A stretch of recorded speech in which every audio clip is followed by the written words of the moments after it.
Hello guys, let me welcome you to the 2022 Renault Austral SUV, which comes in to replace the Kadjar, debuts with Esprit Alpine trim line in this case. Right, so I'm just going to briefly touch on what the Austral is, the trim levels, the availability time, and possibly a few of the texts that have been embedded in it, and the general overview of how it looks.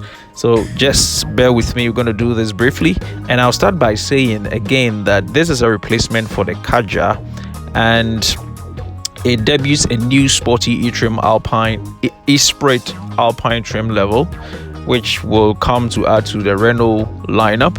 Now, the Austral that you're looking at, so beautiful, is a third model in Renault's plan to steal the C-segment sales away from their rivals, and the other two being the Arkana crossover and the Megane E-Tech electric. Okay, now the under the skin, the Austral looks more and feels more like the Arkana crossover than the Megane E-Tech because of the hybrid drivetrains and the absence of pure EV option as in the E-Tech Megane.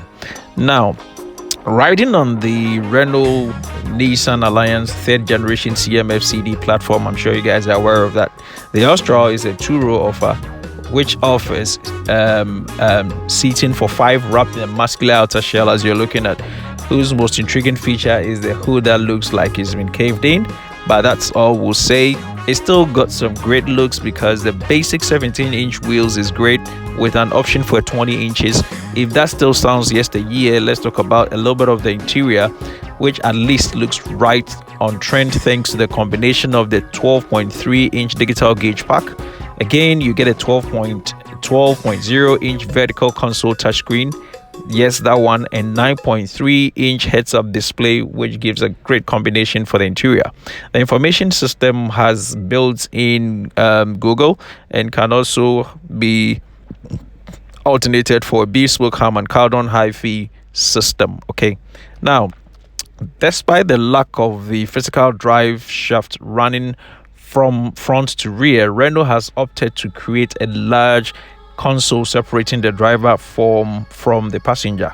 One of the reasons being that they intend to create an armrest to make it easier for you to operate the touchscreen that houses the control for almost every major vehicle function here. The Esprit Alpine, let me touch on it, is no extra go faster here. So all I'm saying is that if you look at the Austral, the driving position is a hankered down sportier feel, but drivers looking to really amp up the performance atmosphere will want to spend a few years on the more Esprit Alpine trim level, featuring matte finished satin shell grey paint, a 20-inch diamond cut black alloy wheels, satin black roof rails, and smattering of the Alpine badges on all the outside, plus the Alcantara upholstery with blue stitch and Napalm leather wheel and aluminium pedals on the inside. And the flagship tries hard to convince you that there is some kind of connection to the Renault owned sports car brand behind the mid-engine A110.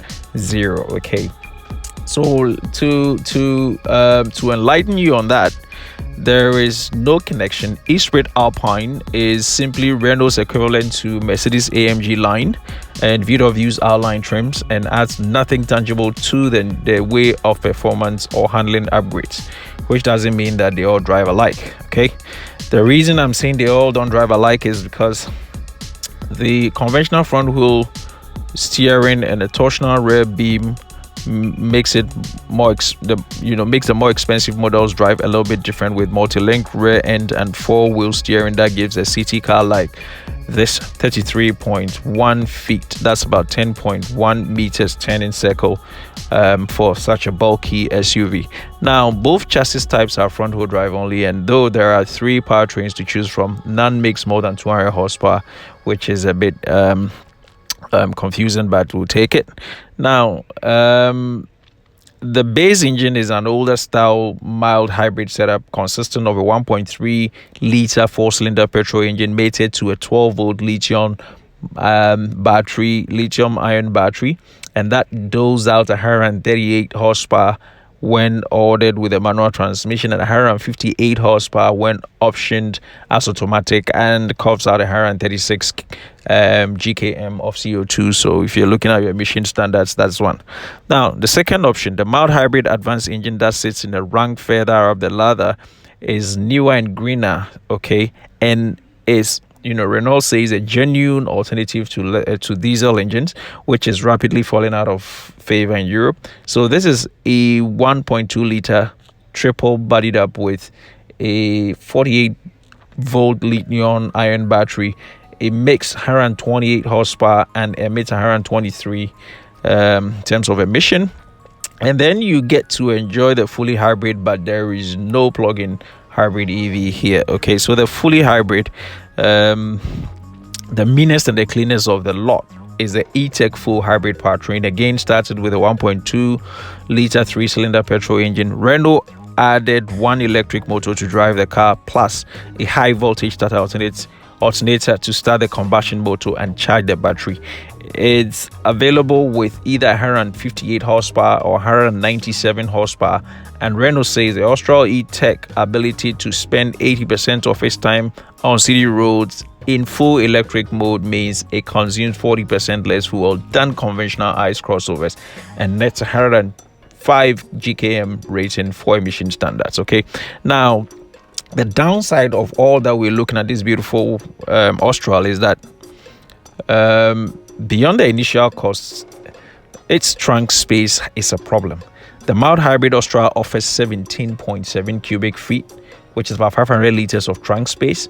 The full hybrid hardware cuts that to 15.2 cubic feet. That's 430 liters. You lose about 70 liters.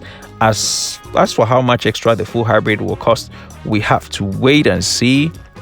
Austral prices will be revealed closer to the model's European on sale date later in this year, 2022. But Renault UK says it's still not certain that the Brits will get the SUV at all. And so this is what the Austral is about, and we hope that it lives up to expectation and 10 heads.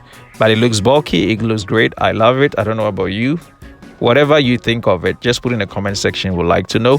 Thank you so much. Have a great time. Until we meet same time again. Bye bye.